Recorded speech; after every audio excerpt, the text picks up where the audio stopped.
How you guys doing? Doing good. How about yourself? Good. We'll just start with questions. Zach, so, obviously your rookie year, there's been some highs, there's been some lows, you have dealt with the injury. So mentally, how have you been able to still push forward and, just, keep going forward and getting to work? Yeah, just understanding there's a lot of ball left, like being in this position, no one expects it to be perfect. Of course, I'm part of myself and, can get frustrated at times, but I understand it's all part of the process of just, where we're trying to get. And so I just got to, just keep taking it one day at a time and really just one play at a time. You were hard on yourself after the game, but yet we were talking to LaFleur today. He said he liked what you did in terms of like pre-snap, getting guys lined up, making some decisions. Maybe you can elaborate on that. Was there some good in there that maybe you didn't feel after the game? Yeah, for sure, and you gotta recognize that. I think the, my expectation of just operating and then just being a quarterback out on the field, the decision making. I felt like there was just plays that, I could have made, should have made. Regardless of just making the tough throw. It's just how quickly I progressed to the next guy. I got him the ball, threw him an accurate ball. I felt like that was where I could have improved, and that's what I'm focusing on this week in practice as well. Is improving in those areas. Of course, there's always going to be good things you can take out of a game. Obviously, you weren't happy after the game. Not happy. Let me not say that. You weren't happy with your play, even though you guys won. So how eager are you to get back out there this week and improve off of your first performance against the Texans? Yeah, of course. That's the challenging, extremely fun part I think of football is, even if things aren't going awesome all the time, the fun part is okay, now I get to learn from this, apply what I'm learning this whole week in practice. Now go out and practice it. And the cool thing is I've looked forward to practice all week just because I'm I can't wait to try out these new things that I've been working on. Work on just being more efficient in my play, and then now how can I bring it to the field and do that on Sunday as well. So I think I'm just looking forward to the challenge every week. Zach, we were talking to Robert yesterday. He was talking about your footwork and kind of that's been a point of emphasis. Mm-hmm. How challenging is that to just kind of I don't want to say relearn, but changing your footwork because it's something you've done for a while as a quarterback? Yeah, it's always a challenge, right? And I think the challenge is really finding the balance between, being a robotic, very paper quarterback, and everything happens exactly like this, but things happen in games, right? Guys get disrupted, timing gets off, the pocket moves. It's finding the balance of how can I stay within the timing of the play, and then also still having good footwork and being able to go through my progressions, and that's what I'm really trying to work on is just how can I smoothly get through just my process.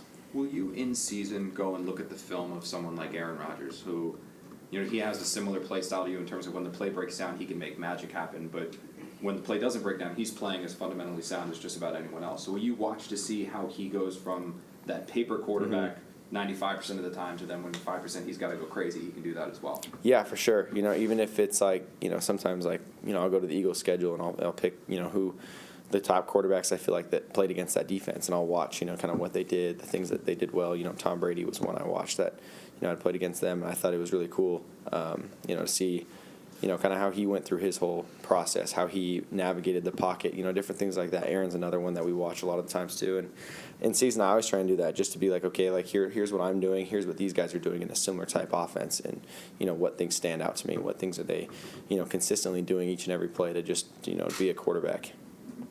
You've played some good ball in the second half of these games, but yet there's that first quarter thing that you still seem to be going through.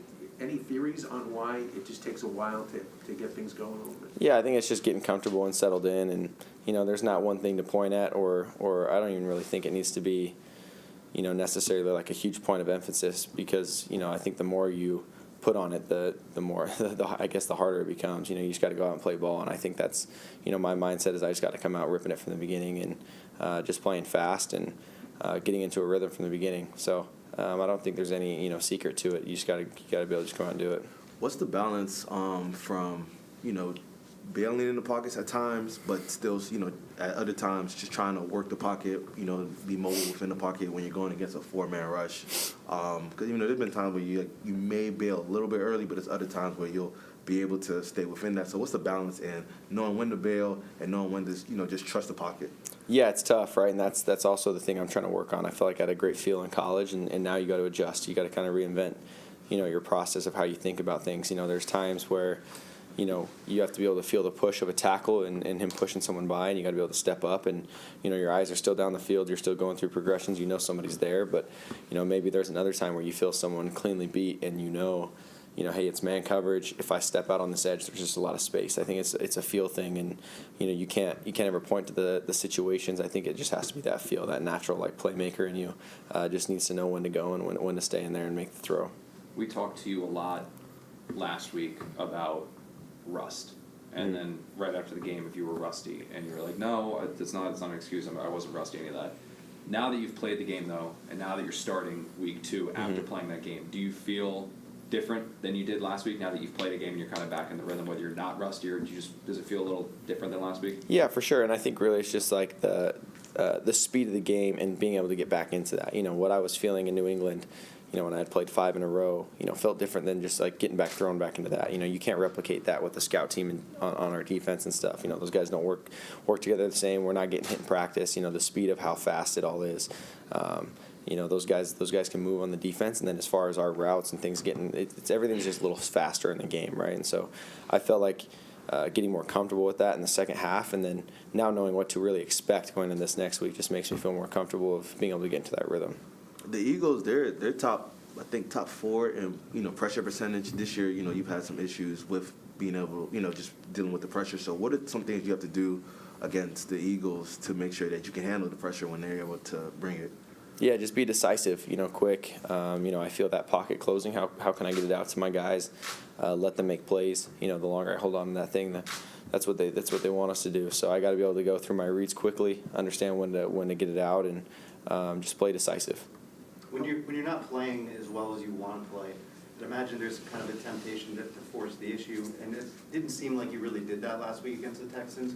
Is that a way that you think you've progressed over your rookie year, and how do you balance it? Like, do you feel that urge when it's happening? Yeah, I mean, maybe a little bit, but I think to where I'm at right now, you know, even if things aren't going right, I just kind of have to hit that reset button every play, and it's, you know, you walk back up to the line, you got to treat it like it's the first play of the game. You know, everything else that's up to that point doesn't matter, and you need to just kind of ask yourself, you know, what's my read? What am I looking for?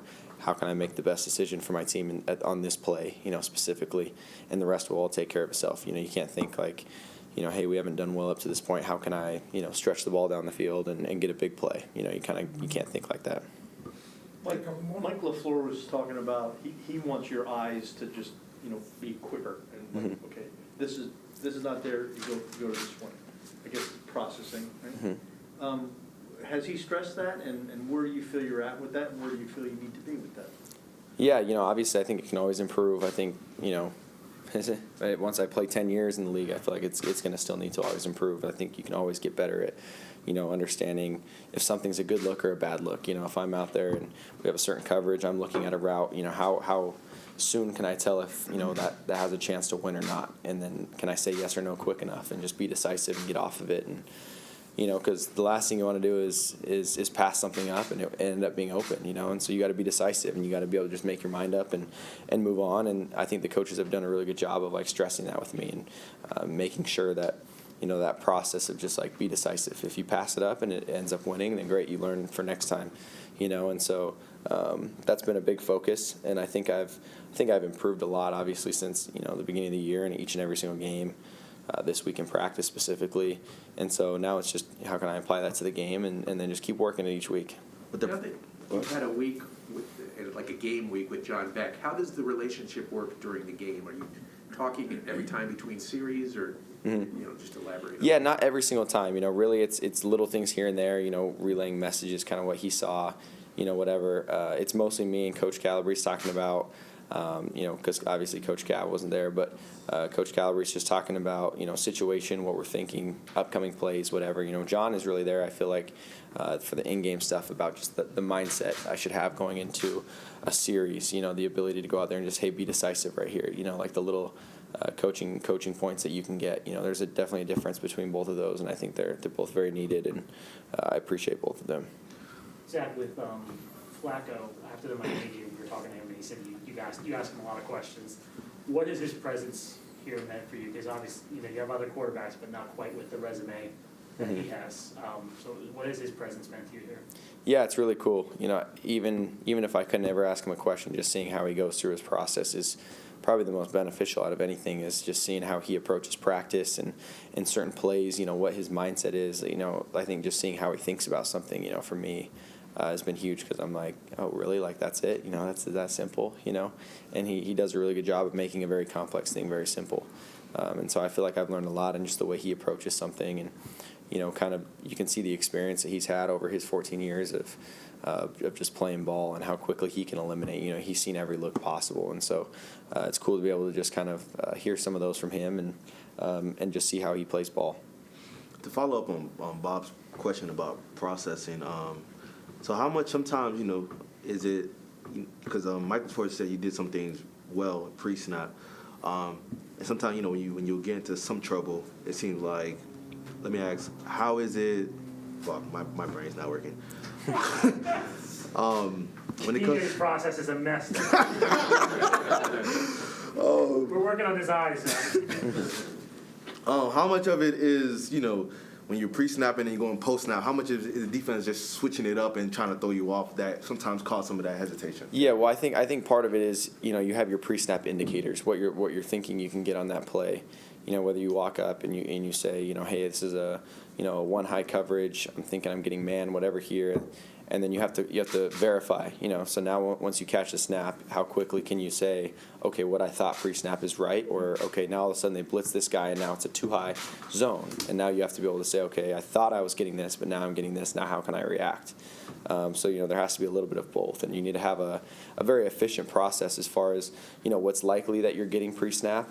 And, you know, maybe the idea of like, hey, it could go to this guy, but then all of a sudden they adjust. You know, now how can I react and now go somewhere else? And I think it's that balance of just how quickly can I see what's going on and be able to react and change up just my process post snap.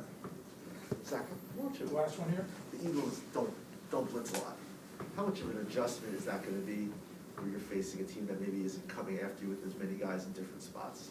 Yeah, well, obviously, you know, they do that because they trust their big guys up front, and they do a great job of, you know, if you can get pressure on a quarterback with only 4 guys or, you know, 5 guys and sometimes in some of their fronts, but, you know, they do a good job with that. And I think, you know, if you can get pressure while playing normal coverage behind it and, you know, say, hey, we're going to let these guys go free, you know, I think that's what a good defense is made out of, is teams that can do that. And so, How does that change things for you, though? yeah, I mean, really, I wouldn't say it really changes much for me. You know, the thought process of, you know, if I feel that rush, I still need to be able to get the ball out. You know, obviously sometimes when teams do blitz and we can protect it up, there's bigger windows to get the ball down the field, but it's really not going to change much. You know, I feel like what the defense is doing is not something that needs to be my huge focus. It's owning our offense and being able to know my offense as well as possible so that I can go through my progressions for whatever they give us.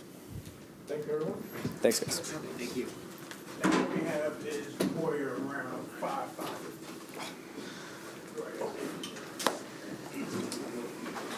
It's flag for delay of game. No, I asked his desk.